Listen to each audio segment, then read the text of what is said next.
Pomsta je sladká. Kolegové vám v práci někdy dělají hodně velký peklo a Radim s tím má zkušenosti. Radim, ahoj. Čau, tak jak to je u vás, prosím tě? No, hele, poslouchej, máme kolegu a on chodí, už je to normálně v obden, na kaši, ožralej do práce, válí se tam normálně vzadu v šatně a my furt musíme makat za něj. Už po nás jdou normálně mistři, já mám prostě strach, že to odnese celá parta, potřebujeme, aby si prostě za tu partu nějak mu pomstil, aby mu prostě rozsvítilo se a buď to přestal chlastat, anebo z té práce prostě odešel. Jasně, to tě chápu, buď na telefonu, jo? Já s ním budu.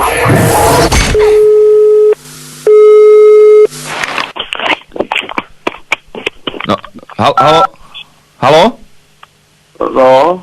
To je Emilko. No. Prosím vás, buďte tak hodnej a přijďte sem na personální. Co to je? Podívejte se, já na vás nemám celý den, jo. Prosím vás, přijďte sem, teda jestli jste toho schopný, podepíšete papíry a hotovo, jasný?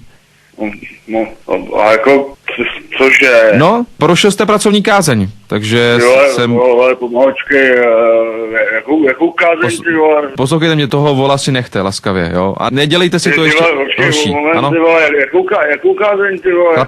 Chlape, poslouchejte mě, ten chlast je z vás cítit až sem?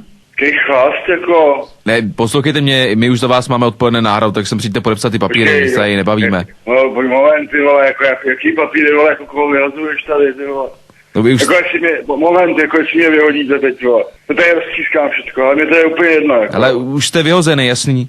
Já už jsem vám to prostě řekl. Za pití v pracovní době dostanete 55, teď je nový, prostě, takže jako mě to nezajímá, porušil jste pracovní kázeň. Ty vole, jakou 50, ty vole, jako aby se dostal ty vole 50, ty vole, přes trošku, ty vole. Jako co to zkoušíte tady, ty vole, na mě? Vy jste normálně opili, já to vím, já to i slyším. Prostě vy, kdybyste někomu řekl dobrý den, tak nadechá za vás 2 promile, to je úplně jasný, jako to je evidentní, jako. Jak opilej, jako já nejsem opilej, ty vole, jak jsem to přišel, ty vole, jako opilej. Dobře.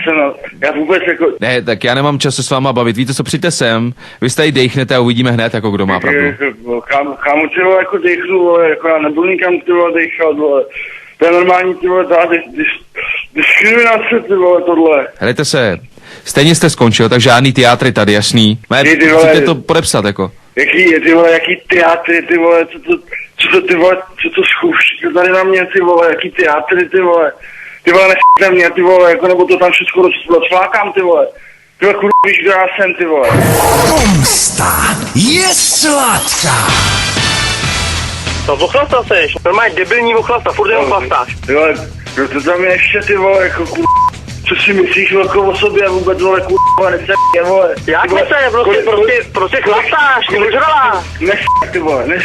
Jak nechce, prostě ty jsi normální ochlastá, my za tebe furt makáme a na to prostě kašlem. Prostě buď se dáš dohromady, nebo prostě s tebou končíme. Prostě zařídíme, aby si dostal výpověď a šel, prostě. A dost, ne, jak dost, prostě hele, víš co, seber se, přestaň chlastat a jdi s bojem, kašlu od tebe, nazdar. Všichni dostanete, vole, přes dušku, vole.